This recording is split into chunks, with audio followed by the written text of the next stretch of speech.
Okay, welcome to class this morning. It's Monday, September 21st. I guess it's the afternoon already.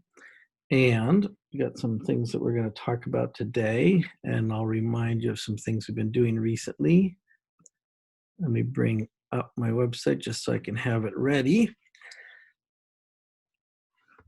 If you have any questions you want to throw into the chat window, go ahead or just speak them out.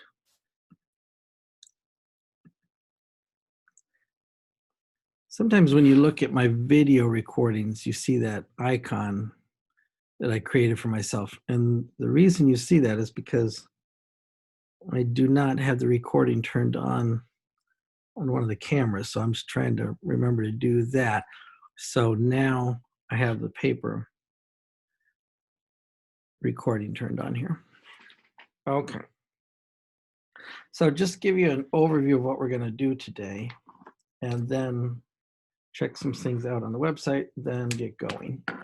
So we're talking still about right triangle trigonometry today, just the things we can do to solve a right triangle using the trigonometric ratios. When someone says solve a right triangle, they just mean name all three sides length and name each angle's measurement. A right triangle, you already have one angle is 90 degrees, so you already got a third of that work done. Kind of interesting to think about that, right? You have three angles and three sides, so 6 things you could know, and you have 6 trigonometric ratios. They don't match one for one. You can't say the sine belongs to this side or something alone, but it's kind of similar. You need 6 pieces of information. You must need 6 pieces of information given to you. If you want to find 6 answers, you might need 6 pieces of information given to you.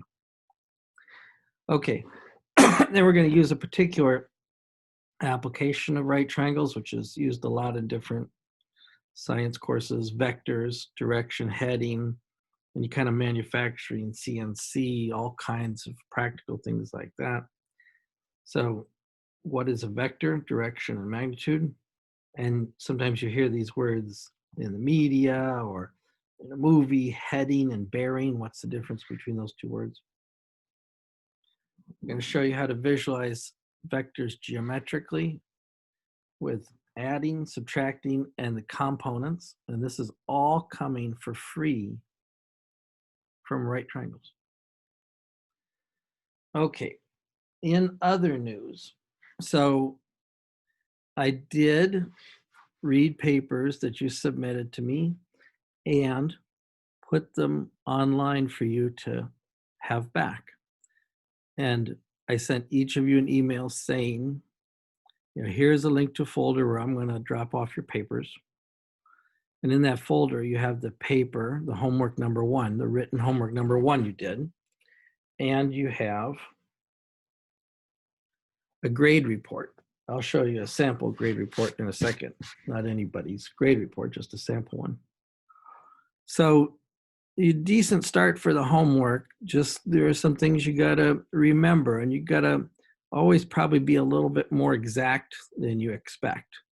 So we'll try to illustrate things like this today. Although what we're doing today is often about approximating. But the things that I noticed, the 4 key things that I noticed as I went through that homework, don't round off till the very end of a problem. And then if you do round off at all, make sure you're using the significant digits properly. Don't bring too many digits that you're promising someone super accuracy that you don't have.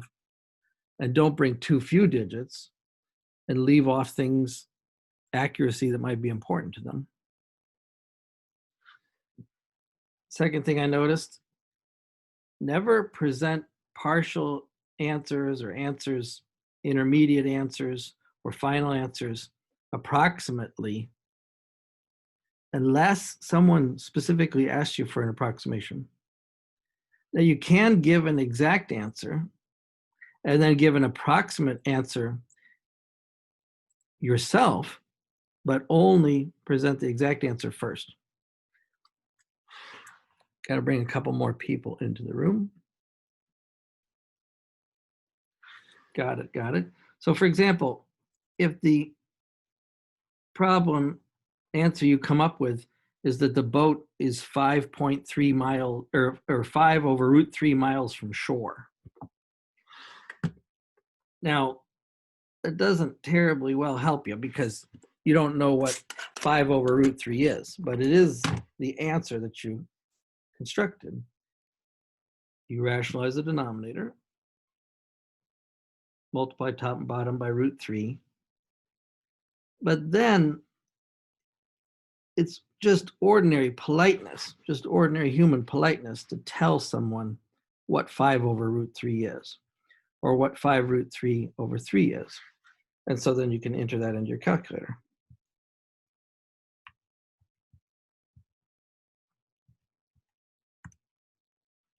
I got my calculator off screen, and I'm fiddling with the expression.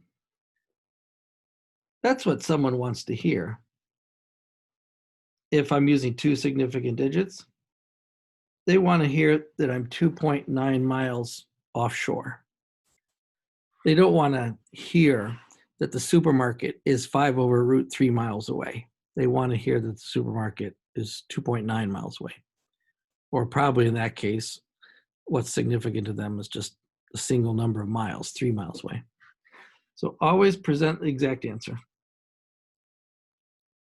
Unless they specifically say to you, approximate. After you bring the exact answer, you can approximate if you want to, but always give the exact answer also. Okay, rationalize denominators when they ask you to. So here I rationalize the denominator in the question above me. And then in particular, this is probably where a lot of things got off track. If your paper got a little bit off track, make sure you pay attention to the quadrant you're in. If you're naming an angle, quadrant 1, quadrant 2, quadrant 3, or quadrant 4, and whether X or Y is positive or negative in that quadrant. So if your angle is over here, you can't say X is equal to 4, because in that quadrant, X can't be a positive number. I'm drawing that a little bit too small because we'll illustrate other things later, but pay attention to the quadrant you're in when you write down the values of X and Y. Make sure you use the correct signs. Okay. Next step, let's take a look at the sample grade report I gave you just so you can get yourself oriented. And I'm going to have to look that up.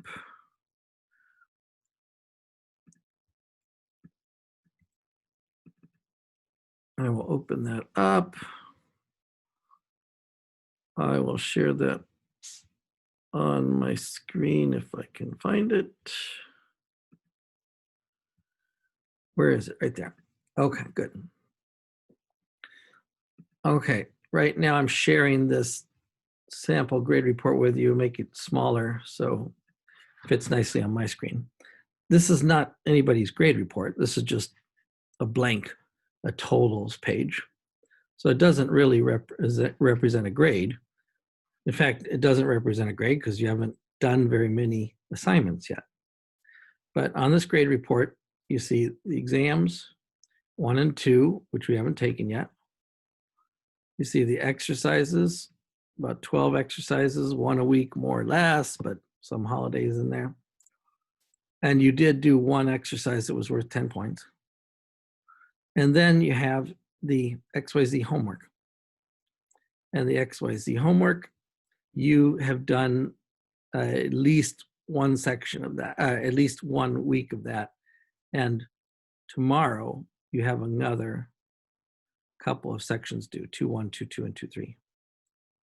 So I just write down in the gray area the scores you got, and then the total points, and then take that out of the total points, create the percentage, then create your grade. Now, there's no grade listed here because this is not a real paper, but you can refer to your own grade and ask questions about your grade report if you want to. What I'm going to do every semester, every week, you hand in the assignment, I read it, you take a test, I read it. After I grade it, I'm just going to put it into that folder whose address I shared with you. And then I'll just say in class, or maybe in an email if we're communicating that way, your papers, your graded papers are posted. So that's where you can find your graded papers. Okay. The reason I'm giving you the grade report is just so you can keep track of your own grade yourself. You want to know that you're double checking me. I can make errors just as easily as anyone can. So you make sure that I've entered your right scores for the XYZ homework and the written homework. You look at your written homework to make sure I entered the right score, just to see what you could have done or if I made any comments on it. And you can look at the solution to the written homework that's posted on our website. So what we've done right now, and this is the 4th week, but we're not in a hurry. I told you I wanted to get you used to the system. We've pretty much done everything now, and only one thing remains. And that is, what would an exam be? So you know what the XYZ homework looks like. You know what the written homework looks like. You know where you get your graded papers. You know where you get the homework for next week. You know to use the website. You see the videos, the solutions that we post when you ask for a question for a video or a solution posted. You have this grade report that you can see filled in every week as we go on. So, I mean, I'm always going to forget something. Maybe there's something I didn't explain, but pretty much you've seen the whole system now, how we're going to do things. It's kind of funny that, 16 weeks, this is week 4. You could say, take the position we're just getting started. Yes. You can take the position that a quarter of the course has gone by. And so your points will start to accumulate. So make sure you monitor your grade reports to make sure I'm doing everything correctly. And send me a note if you have a question, and we'll straighten out any discrepancies quickly. Let me stop sharing that page. And let's go back to the paper. And let's go back to that space over here. Okay, good. Are there any questions just about that you want to ask? Because now I'm not going to spend as much time going through the website and showing you stuff. You know where the stuff is. But is there anything you want to ask about the grading or the grade reports or the folders or anything else coming up?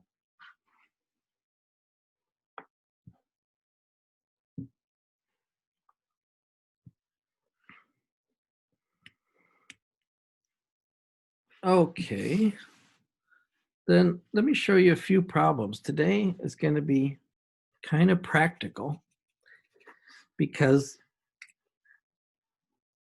the title of what we're doing is applications. And vectors is another application of right triangles. And visualizing vectors is another very practical physical thing. So I'm just going to check out a few questions from the book in sections 2.4 and 2.5. And that's what we're doing this week, 2.4, 2.5, and 3.1. They all go together. I might not show you every example I want in 2.5, but we'll get a start on it. And then we'll come back on Wednesday and finish up the rest. Back to web page for just one more second. So, typical web page for our class. Week 4, outline homework, handouts, video, technology exams. So remember your homework that's due tomorrow is sections 2.1, 2.2, and 2.3 from the XYZ homework. You can get started on next week's homework. And you're going to hand in homework number 2. And oh, I got a little lag when I do that. And then also here's a link to the homework number 3, which is due next Tuesday. So this is the homework problem you're doing for tomorrow night. And some of the things we do today will help you with this. We did an example like this last time. And here's the homework problem you're doing for a week from today. It's a specific question about that word bearing and adding vectors. So we'll probably get to a problem that's very much like this today, possibly, if not on Wednesday, certainly. Okay, out. We'll go to that picture in a second. And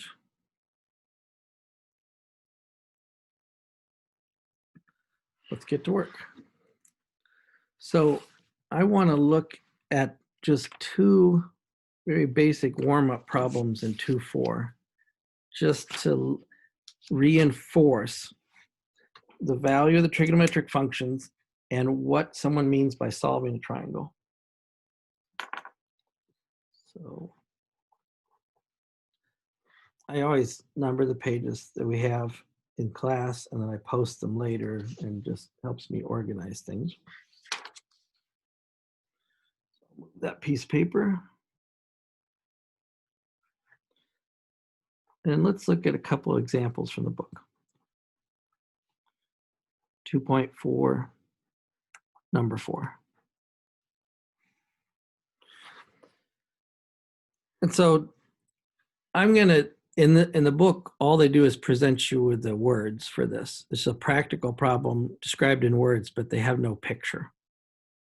So let's do the picture as we read the problem. So it says there's a road that goes up a hill that makes an angle of 5 degrees with the horizontal. So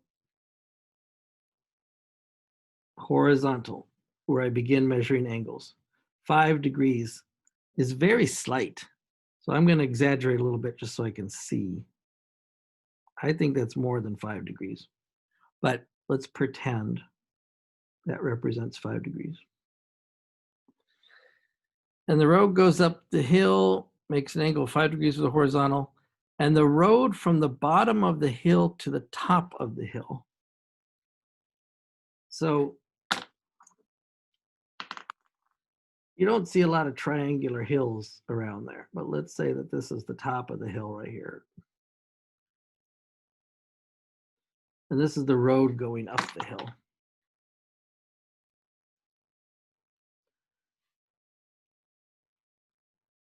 It says the road from the bottom of the hill to the top of the hill is 2.5 miles long.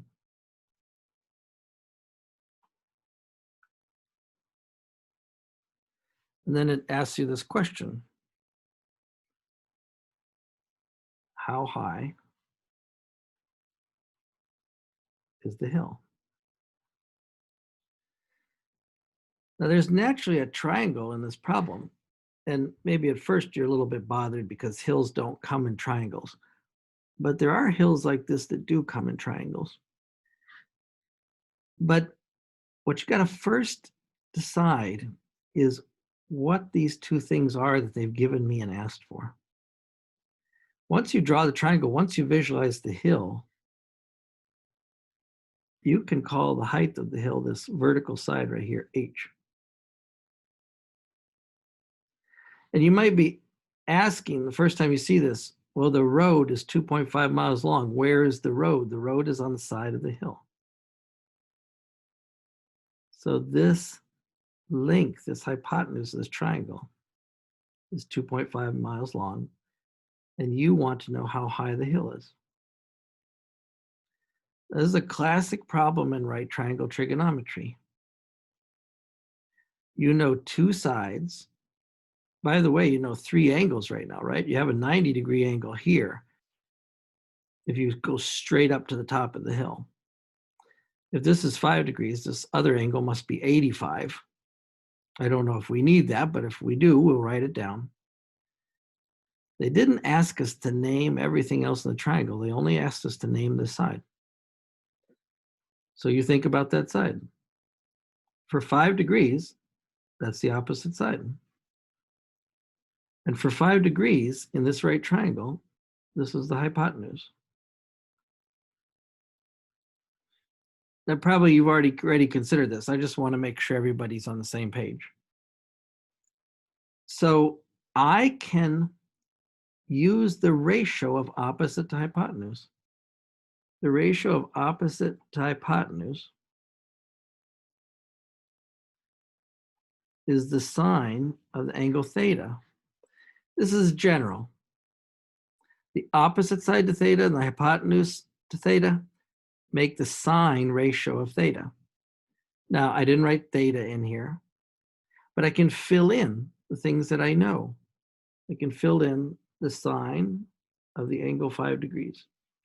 I can ask the calculator if I need to know that, because it's not one of my famous angles. I can fill in the hypotenuse is 2.5 miles. And the opposite side is the h. So I have 2 of the 3 things I need right here. If I multiply both sides by 2.5, then I will learn what h is. And that'll tell me how tall the hill is. Now, this is admittedly a very basic problem, but I want to put this in your mind. Whenever you have a right triangle, the game is most often you're given 2 things and you need to fill in the 3rd thing. I'll show you another example in a second, but let's finish this off. 2.5 sine 5 degrees. Clear that off. 2.5 times sine of 5 degrees. I'm going to check under the mode button right here and make sure I'm in degree mode. Yes, I am. Always make sure you're in degree mode. And I asked the calculator what 2.5 times the sine of 5 degrees is, because I don't know a famous angle 5 degrees. I know 15 degrees, 30 degrees, 45, 60, 75, 90, 0, but I don't know 5. Calculator says h is 0.217889 and so on, and this must be miles. Okay, now I know the mathematical answer, how high is the hill, but I had to present it in a reasonable way. They gave me the length of that road is 2.5 miles, right? They didn't give me more accuracy than 1/10 of a mile. And the angle here is measured in degrees. Maybe they measured it exactly to 5 degrees, but to the nearest degree, you could think of that also as between 0 and 90 to the nearest unit. So when I answer for h right here, my answer, how high is the hill, is going to be 2 significant digits. So I could say the hill is 0.22 miles high.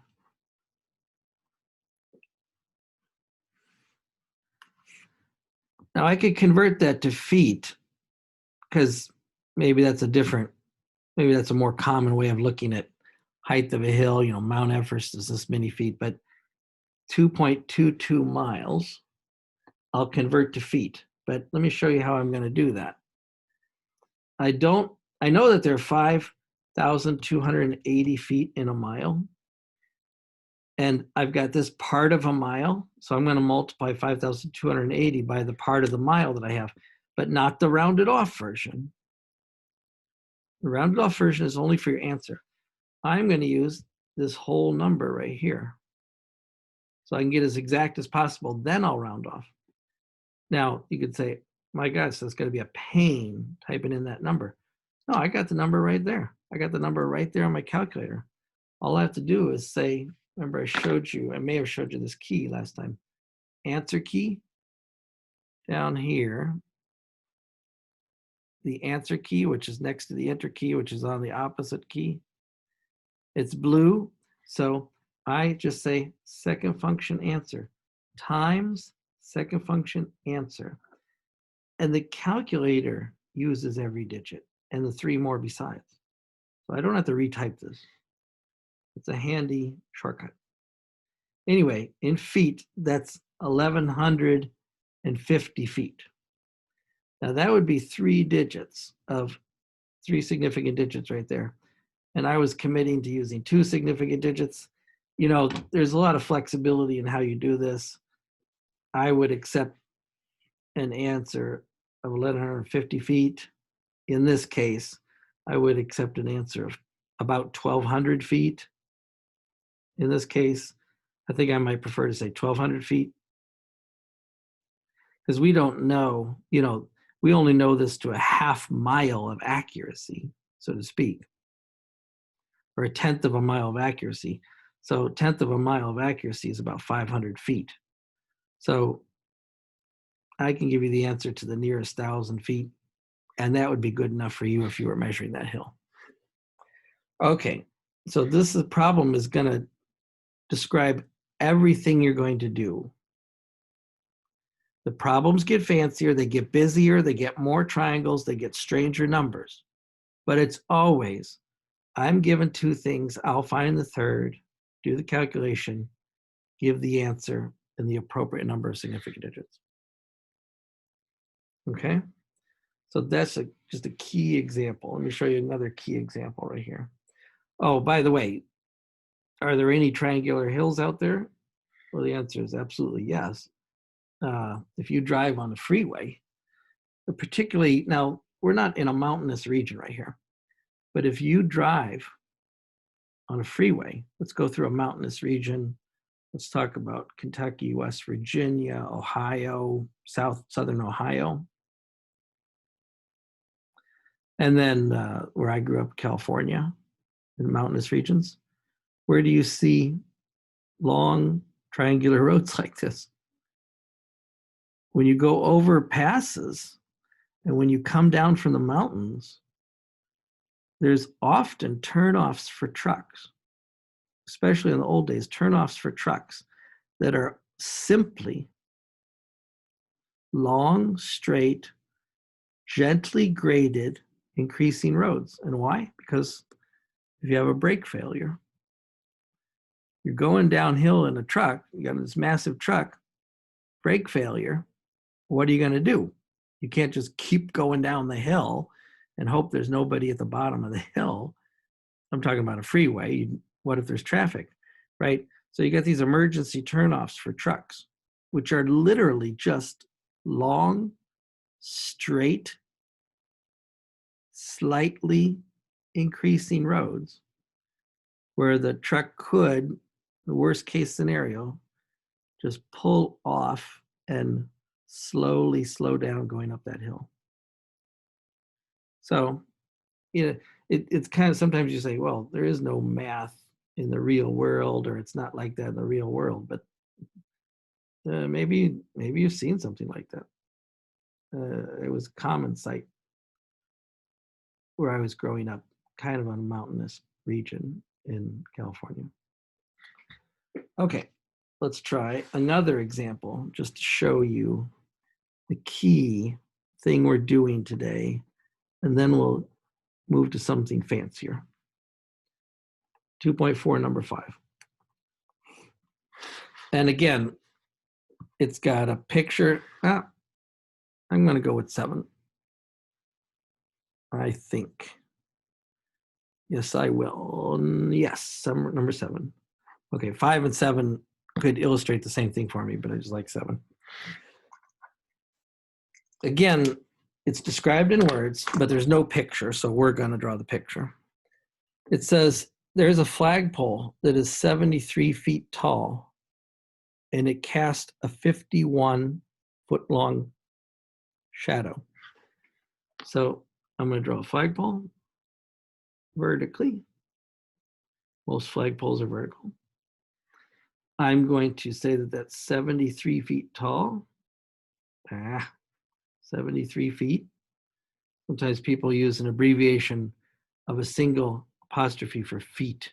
Of course, you also use that for minutes. So be careful. Sometimes it's just better to write out the word feet. And the shadow cast by that is about 51 feet. I'm not going to measure anything, but let me just say that if that's 73, that could be 51 feet. And the shadow is cast by the sun, which is up here and very far away and very intensely hot.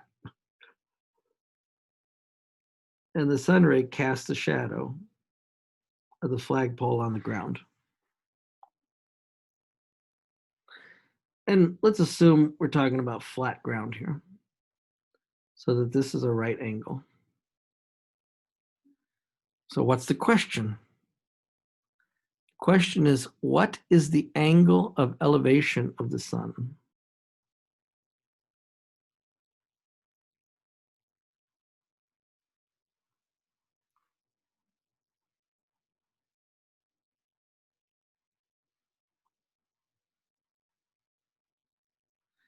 So we got a vocabulary word here, angle of elevation, and we got a new problem. Usually we give you angles and then we ask you questions. Here we gave you lengths and asked you for the angle. Let's think about that. Move this paper out of my way. Okay, a little bit like that. First of all, angle of elevation. If someone says you're on the horizontal and you see a bird up in the air, here's a bird, and the angle that you rise from the horizontal is called angle of elevation. So that's not a hard thing to get used to. If you're standing on the top of a building, that's you standing on top of the building, and you see a car over here in the distance. It's a pretty crazy car. But you look down and you say, I looked down an angle of 20 degrees. If you look down from the horizontal, that's called an angle of depression. It went down. So if you see someone use these words, angle of elevation, they mean up from the horizontal, angle of depression, they mean down from the horizontal. So get used to that terminology. Sometimes I write too small on the paper. I apologize. So I'll try to write larger. You have these notes too. So when someone says what the angle of elevation of the sun is, they're asking for this angle. Let's just call it theta. That's the thing I don't know. I want to know what that angle is. And so we haven't formally done a problem like this, but it's still within the reach of our right triangle trigonometry. What do we have with respect to this angle here? We have the opposite side and we have the adjacent side, 73 feet and 51 feet. And that means that I can use the tangent ratio, right? What is the tangent of theta? Tangent of theta is opposite over adjacent. If I know these two things, I can find the missing thing, theta. In this problem, I know from the picture, tan theta is 73 over 51. There's no reducing there. This is not something that simplifies nicely. So I'll just take it. But I'm asking myself, what angle has this tangent?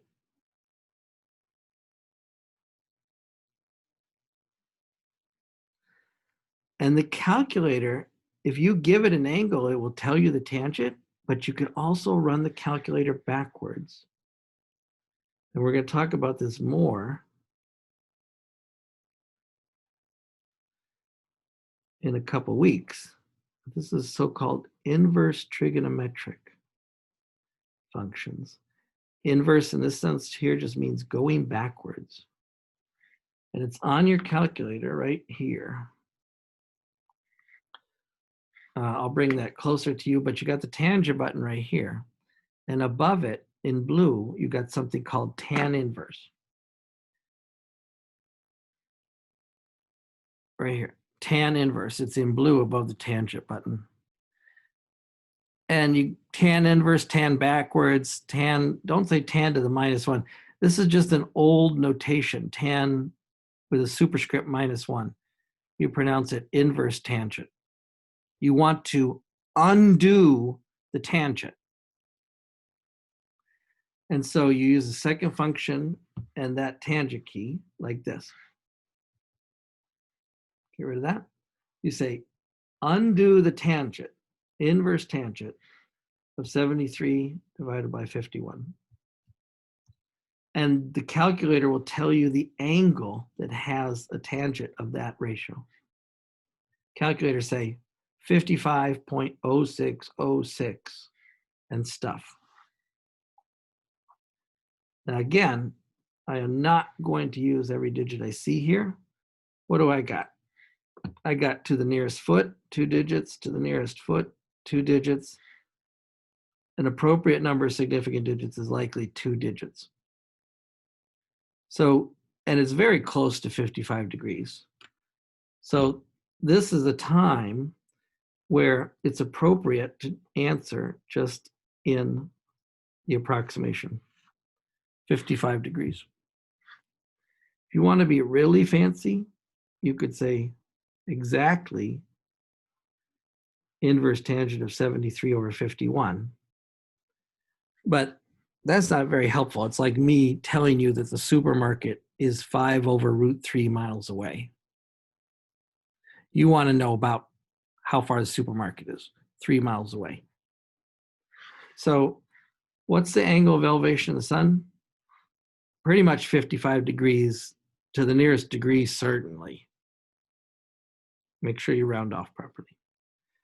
Okay, again, not a fancy problem, but brings in a vocabulary word. And this is the first time we formally worked backwards. Usually we use the angle, as in the previous problem. We use the angle to find a side.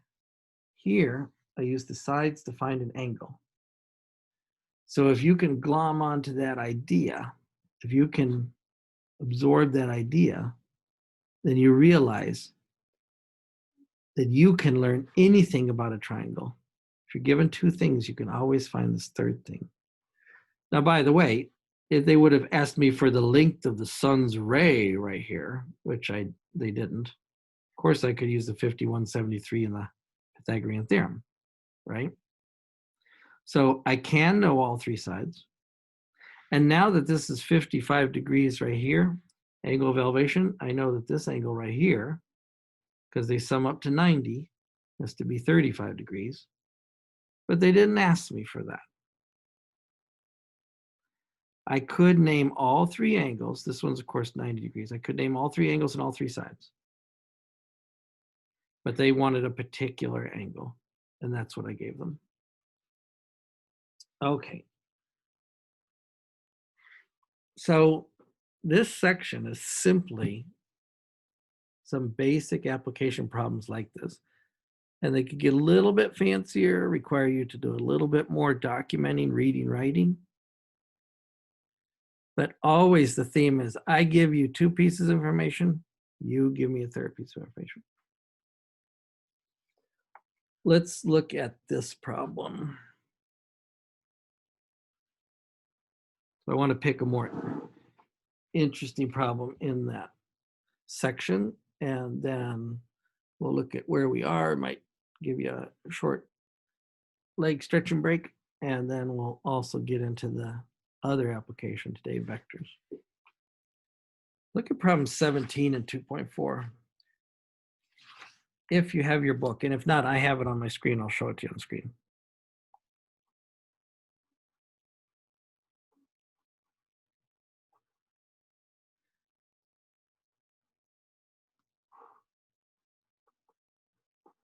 I should be careful with the words I write, shouldn't I? This is not example 17. This is problem 17 in this section. And so for the sake of clarity, let me add that on the other two as well. When you're explaining something to someone or talking to someone, you of course always think you're being very clear, but that's not always the case. Okay, let me show you problem 17 in the book. This time I need a picture and they gave it to me. It's a little bit too messy for me to reproduce on the paper. So I'm just going to show you the book. Zoom, zoom, zoom over here. Here is a picture in problem 17 in this section 2.4. It says, here's a topographical map. And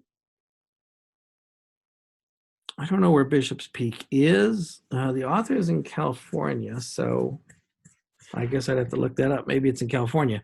But you can get topographical map for just about any place on the planet. If you were taking a hike, I was taking a hike and I can't remember exactly where it was, but it was in the UP. It was a short hike, but it was in a little river canyon. Of course, remember, nothing in Michigan is too tall. We don't go by tens of thousands of feet. But I could go online, I could search for a topographical map, and that showed me the angle of elevation of that gorge, which was about 300 to 500 feet. And they show that to you by showing, this is called a topographical map. These lines, these curves, these wiggly things, that's the 1,000-foot line. Everything on that line is 1,000 feet. And then here's 1,200 over here. So on this wiggly curve, you've gone up 200 feet. This larger wiggly curve out here is 800 feet, then 600 feet. And you can read how high you are on the map by looking for it's called a level curve. Now you got these people, Travis and Amy, and the other one is Stacy, okay? But they're gonna ask you some questions about Amy and Travis.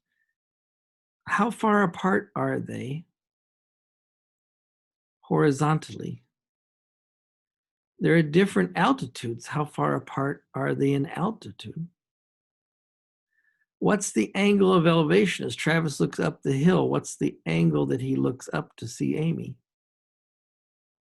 I'm going to draw a short picture on my paper, but I can't draw any of this detail like this, so I'll just rely on this picture. So let's read this. This is a topographical map we used in an example in the section.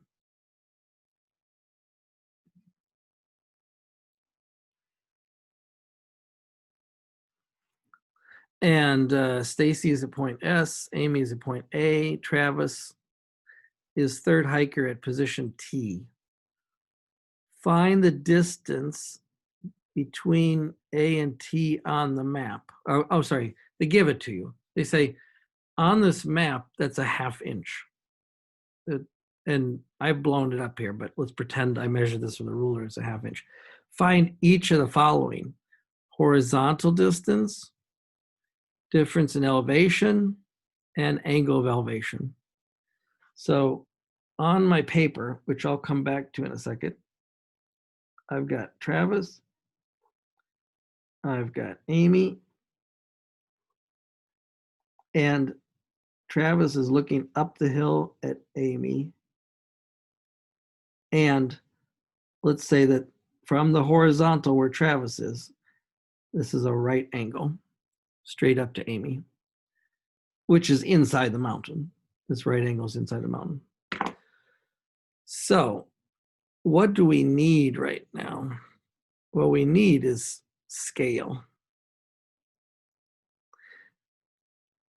As it happens, Travis is on the 800-foot line and Amy is on the 1,000-foot line.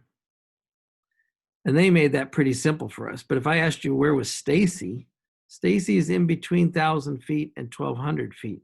I need the scale, which is slightly lower in this picture. Sorry, I should add this.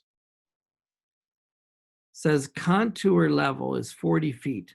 So they're saying every one of these lines is worth 40 feet. And 5 lines of 40 feet is 200 feet. So Stacy is 1, 2, 3 lines higher than Amy. Stacy is 120 feet higher than Amy. Now from Travis to Amy, you got these 2 dark lines, 800 and 1,000. You could also count 1, 2, 3, 4, 5 contour lines, 40 feet each. That confirms you're at 200 feet. So in my picture, which I'll show you in a second, Amy is 200 feet higher. I'll write feet. Now, it's said that the difference on this map is 0.5 inches, but how much distance does 0.5 inches represent? Okay, I read on the map, the scale. 1 inch is 1,600 feet. So 1/2 inch will be 800 feet. So from above, these 2 people are separated by 800 feet. And that's the length of this side of the triangle. Now, I could already name the difference in elevation. I could name the angle of elevation like I did in the last problem. And if they wanted to, but they didn't ask me that, I could name the direct line of distance between Travis and Amy. Let's do the line of distance and let's do this angle. Okay, I'm going to switch to my paper and you can look at that in your own book if you like. I'm just using the online version of the book there. Okay, what do I want? I want this angle. I know 2 things. I know the opposite side and the adjacent side again. Opposite over adjacent is tangent, so I'm going to use tangent again. Tangent of theta is 200 over 800 because the difference in elevation was 200 and the distance separating them on the map was 800 feet. Now, that says tangent of theta, if I simplify, is 1/4. And so I could use that button on the calculator, tan inverse of 1/4. And calculator tells me that second function tan inverse 1/4 is about 14 degrees. Now, did we measure this to the nearest foot? Did we measure this altitude to the nearest foot? I would say most likely, since this was a topographical map and they had everything graded to the nearest 40 feet, I think it's fair for me to use 2 digits. And remember, they had 1 mile was 1,600 feet. Again, 2 digits. I took half mile as 8 feet, 800 feet. So 2 digits of accuracy here is not unreasonable. So I'm going to say to the nearest degree that angle is approximately 14 degrees.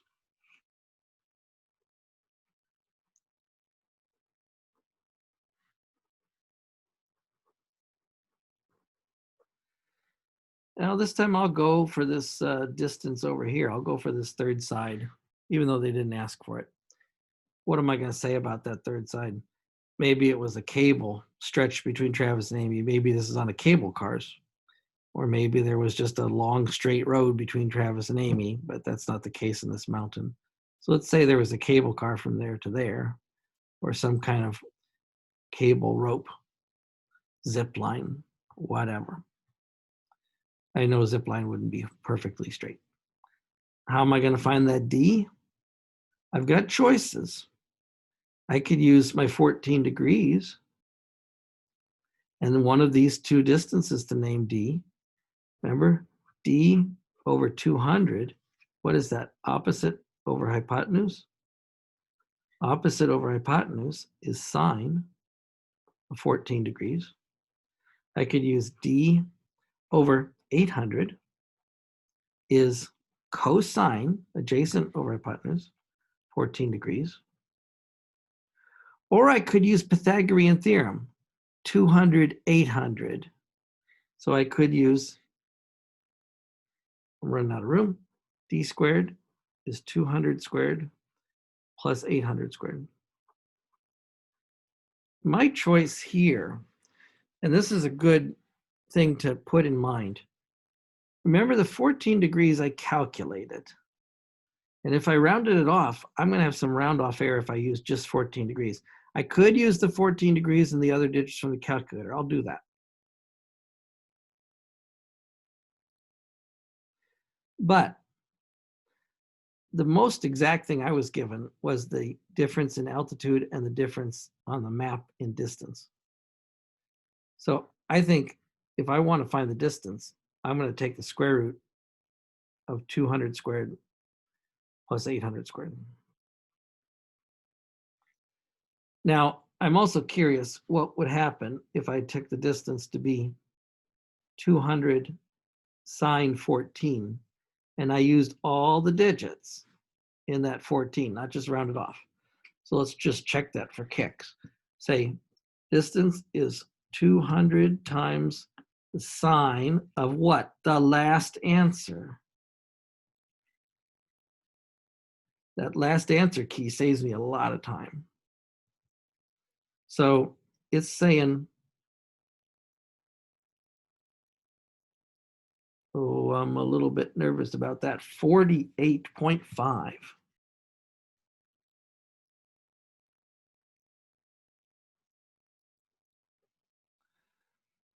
Now, I'm very, very nervous about that, but this is a good illustration about what you do if something goes wrong. I seriously doubt that that's 48.5 feet. So I'm going to have to figure out what I did wrong. Let's hang on to it for a second. Let's just do the D from the Pythagorean theorem. So I have some feeling for what is right. And I'll just take the square root of, I'll let the calculator square 200 and square 800. I'm not going to write those down. That's part of the preliminary thing. Just let the calculator square root it. Calculator says 824.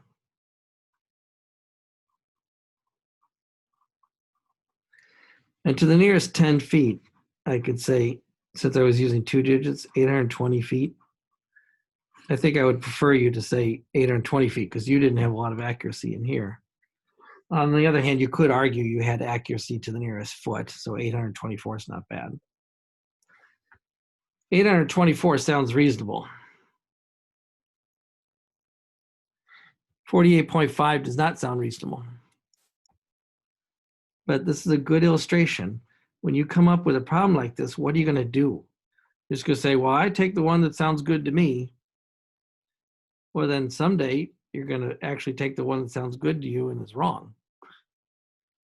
So I'm really, really curious. How did I screw that up? Anybody see the error I made?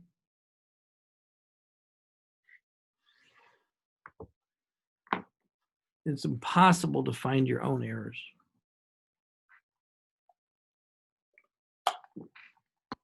It's almost impossible. The first step is to admit you made an error. So clearly this is wrong, 48.5 feet.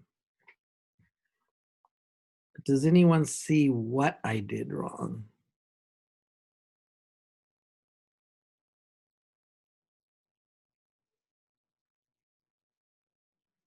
Sometimes you just gotta like start fresh. I mean, I see what I did wrong, but sometimes if you don't see it, you just gotta start over. Oh, okay, good question. That's absolutely right too. If I was gonna answer to the nearest foot, you are absolutely correct. I should have said 825. And it's fair to answer the nearest foot. I would say in this case, I would take it whether you said 825 or 820. But you're right. I have to count for that part 6. But back to this error. What did I do wrong?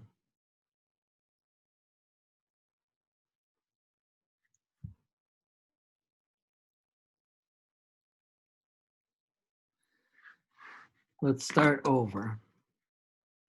Sine of 14 degrees is, sine is always opposite over hypotenuse. You see the area?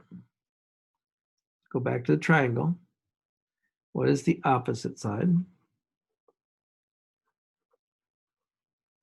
200. What is the hypotenuse? It's the D. So what was my error? Well, and more specifically, I had this ratio upside down. I had hypotenuse over opposite, bang. No. Same thing here. I put adjacent, I put hypotenuse over adjacent, forget it. So both of these things were wrong because I had this ratio upside down. Now, I've got to do more than just multiply by the numerator. Actually, how am I going to solve this for D properly? I multiply both sides by D. And then to find out what D is, apparently I have to divide by the sine of 14 degrees. Okay, now let's go back to the calculator and try it again. So 200 divided by the sine of that crazy angle. Now, I don't have access to that angle anymore, so I'll just say 14,03624. 14,036. Well, I don't want to say what's good enough or not good enough. Oh, heck, why don't I just type in the whole number?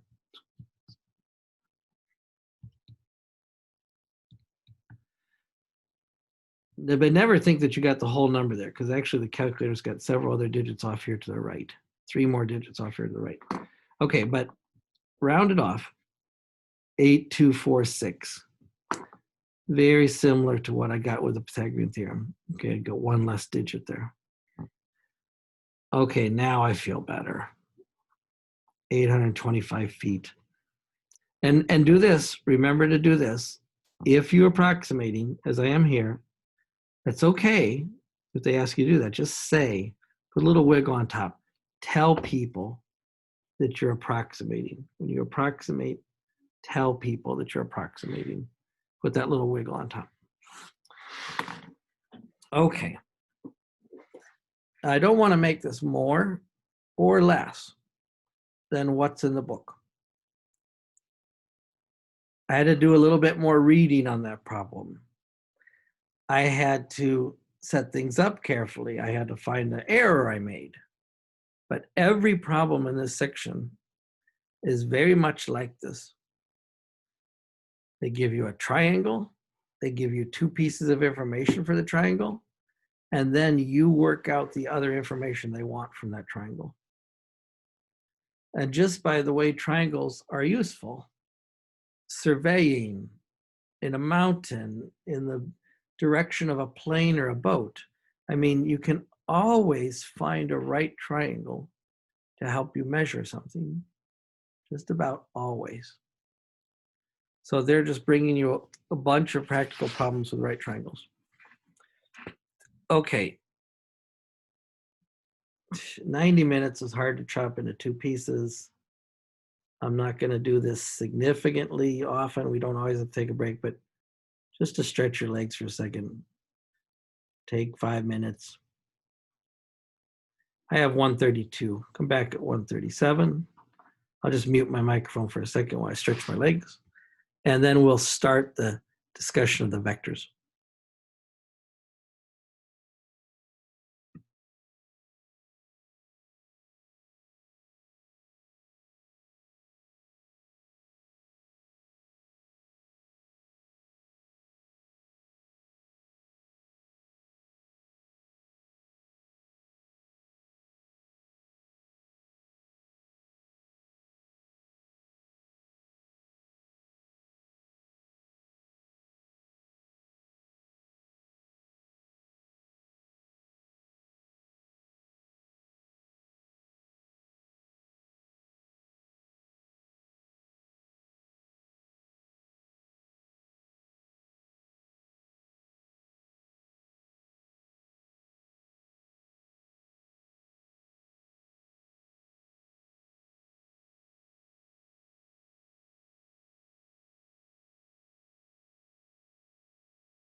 Okay, by my watch, I got 137 here. So let's relax for a second, just show you a couple interesting problems using this idea called vector.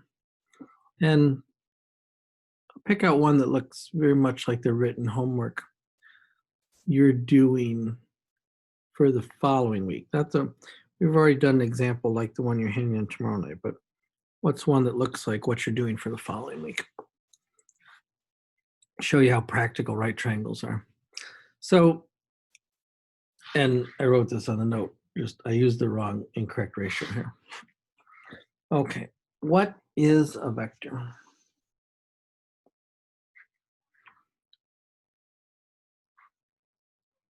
Sometimes you're in a physics class or engineering, just science class. A vector is, people sometimes say, a directed line segment. And that's kind of a flowery, poetic language, but it says the whole truth. A vector is something that has a direction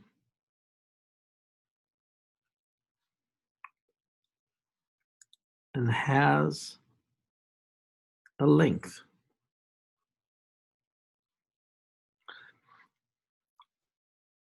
I walked 500 feet northeast. Say this is north, south, east, and west. If someone says they walked 500 feet northeast, and they started there, maybe at the center, and moved 500 feet in the direction strictly between north and east. I indicate that I walked 500 feet northeast by drawing an arrow. You could have said I could have walked back to where I started, but that would be walking south and west. So the direction of a vector is the from and to. You went from here to there. And 500 feet northeast is from this position right and up until I've covered 500 degrees of territory, 500 feet of territory. The length is here, the 500 feet. But what I want you to naturally see is I automatically have a right triangle when I talk about direction. There's a lot of ways to specify direction. So far, we've said we measure angles from the horizontal, which is true. But if you're doing plane, boat, car, even walking on a map, you generally measure things from the north or from whatever is north on your map. So when someone says 500 feet northeast without any other information, they're splitting the difference between north and east. Now, sometimes people say, I walked on a bearing of 45 degrees. Now that is also meaning automatically from the north. If someone says bearing, they're measuring from the north. So you were 45 degrees. You know this is a 45, 45, 90 triangle I just drew. You turned 45 degrees from the north and then walked 500 feet. Now, you know there's all kinds of questions I can ask you now. How far east did you go? How far north did you go? Well, since you know that this is a 45, 90, 45, 45, 90 triangle, you don't need a calculator to say that, apart from it being an approximation. You know that in a 45, 45, 90 triangle, you go from the hypotenuse to the short side by dividing by √2. Same thing for this side, same side length. So if I wanted to know how far north I went, I could say I went 500 over √2 feet north. Of course, that would just annoy people. So let's find out what 500 over root 2 is approximately. Good to give me the exact answer, but in a practical case, you want the approximate too. I walked 354 feet east and north. In other words, I'm 354 feet from where I began in the east direction, and I'm 354 feet from where I began in the north direction. Well, if you learn to play this game with vectors, you realize a vector is just a right triangle. Or if you want to say it like this, a vector can be described with a right triangle. So every time someone hands you a vector, you sketch a right triangle, just like I did here. But now let's look carefully at the homework problem you have. I mean, I'm going to pick out one like it, not the same one. But let me just take this example of something like your homework problem. And I'm going to say this is page 4 today. Let's say that you're walking across a field. And you could have north, south, east, and west if you want on this field. Let's say this is north. And let's say you walked 700 feet this way, 30 degrees from north. A bearing of 30 degrees. And then for 700 feet. And then you turned on a bearing of 120 degrees and walked 900 feet. Where are you? Now let's say a bearing of 120 degrees. Remember, bearing is from the north, so you got to take the north again here, going straight up on this paper. And 120 degrees is 90 degrees and 30 degrees more.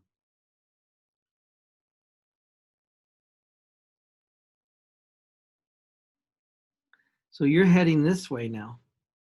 Vector, you walked 700 feet, 30 degrees from north, and now you're going to walk, what did I say, 900 feet?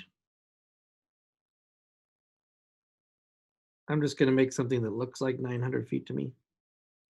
Just an approximation. I walked 900 feet bearing 120 degrees. This was 700 feet bearing 30 degrees. Now, can you find out where you were? Can you find out where you are now? Well, sure you can find out where you are. All you got to do is draw two right triangles. And regardless of anybody's fancy explanation, if I want to find out how far am I from where I started, let's say I left my friend behind and my friend wants to walk to where I am now. How far would she walk? How much of an angle should she take from the north? Let's find out. But I've got two right triangles. One that's 700 feet here. Now be careful about where this 30 degrees is. This isn't 30 degrees down here, but this is 30 degrees. So that means I could use the two sides. Now with respect to that 30 degrees, and I should draw my angles larger. I'll draw the next one larger. This is the opposite side, and this is the adjacent side. And then I've got another angle, which I'm going to draw larger this time. And this is 120 degrees from the north, but that makes this 30 degrees right here.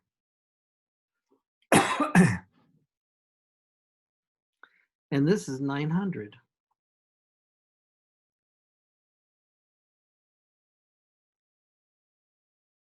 So I can find out what? the opposite side to 30 and the adjacent side to 30. Now, notice the opposite and adjacent side for this triangle look different than the opposite and adjacent side for this triangle. I'm always saying opposite with respect to the angle I know, and adjacent with respect to the angle I know. Opposite 30 in this picture is on the right, adjacent is above the 30. So let's fill in all these numbers. And then how far over and up do I go? Well, I realize this adjacent side measures how far up I went, but I walked back down south by this opposite side. So I'm going to take this height minus that height, and that'll tell me how far I am north from where I started. And then I walked east a certain distance by this opposite side, and I walked east again a certain distance by this adjacent side. I will add those two, and that'll tell me how far east I am. Once I know how far east and north I am, then I could find out how far I'm separated from my friend, what this distance is, and I can find out what this angle is. So let me draw this larger triangle on the paper. And then we'll figure out what this distance is here. We'll call it D. And we'll figure out what this angle is here. We'll call it theta.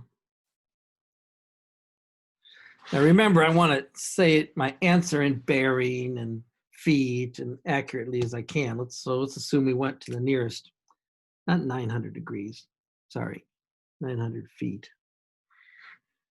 700 feet, we'll assume we go to the nearest feet. But let's fill in these two sides here, and let's fill in these two sides here. Now, it's probably going to pay to give them different names. So why don't I call this, if you like, you could call it vector V1.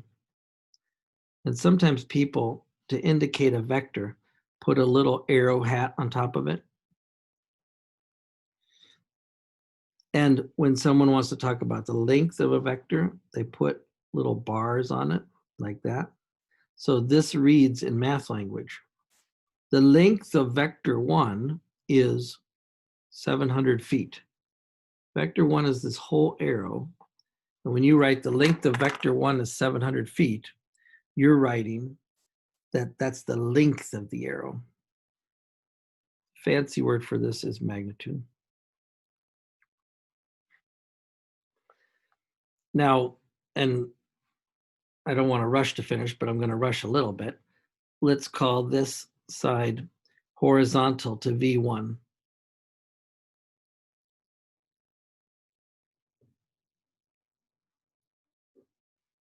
Let's call it the X component of V1.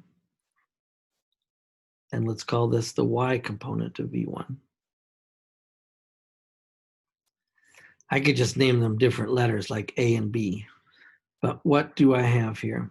Opposite over 700 is this horizontal component. So opposite over 700. The opposite over 700 is the sine of 30. 30 degrees is an angle, I know, but I'll still use the calculator. This opposite side is 700 sine 30.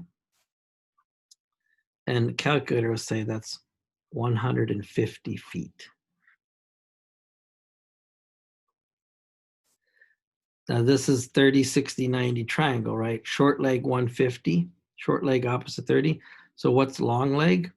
Long leg is short leg times root 3. So this adjacent side is 150 times root 3. This adjacent side to theta. So I'm going up 150 root 3 feet. That's the length of this side. I went over 150 feet.